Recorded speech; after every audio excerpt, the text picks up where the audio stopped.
చీరాల వ్యవసాయ కార్యాలయాన్ని సందర్శించి వైఎస్ఆర్ రైతు విభాగం అధ్యక్షుడు కావూరు రమణారెడ్డి రబీ సీజన్లో ధాన్యం విక్రయించి 4 నెలలైన రైతుల ఖాతాల్లో చెల్లింపులు జమ కాలేదని ఆందోళన వ్యక్తం చేశారు.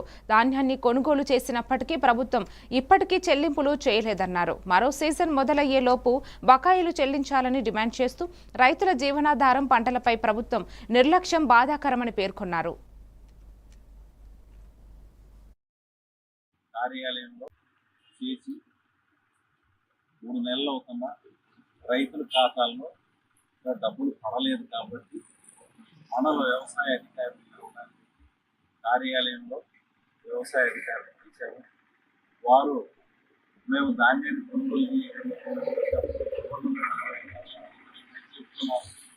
మరి ఇప్పటికి 3 నెలలైన రైతులకి డబ్బులు పడకపోవడం అనేది చాలా బాధాకరం. పగలనక రేయనక 6 కాలం కష్టపడిన రైతు మరి ఆ ధాన్యం మీద ఆధారపడతాడు కాబట్టి ఆయన మరి ఆ డబ్బులు పడకపోవడం అనేది ఎంత బాధాకరం అనేది రైతుల్ని అలా బాధపడడం అనేది మంచి పద్ధతి కాదు. ప్రభుత్వం వాళ్ళు ఇంకలైన ఆలోచించి మరి వారి ఖాతాల్లోకి డబ్బులు జమ చేయవలసిందిగా కోరుకుంటున్నాం. ఇది చాలా బాధాకరం. రైతుల్ని అలా ఇబ్బంది పెట్టడం అనేది ధర్మం కాదు. 10 మందికి అన్నం పెట్టే రైతన్న కాబట్టి మరి రైతుల బాధను గమనించి ప్రభుత్వం ఎప్పటికైనా సరే మరి వెంటనే వారి ఖాతాల్లోకి డబ్బులు ఇవ్వాల్సిందిగా కోరుకుంటున్నాం.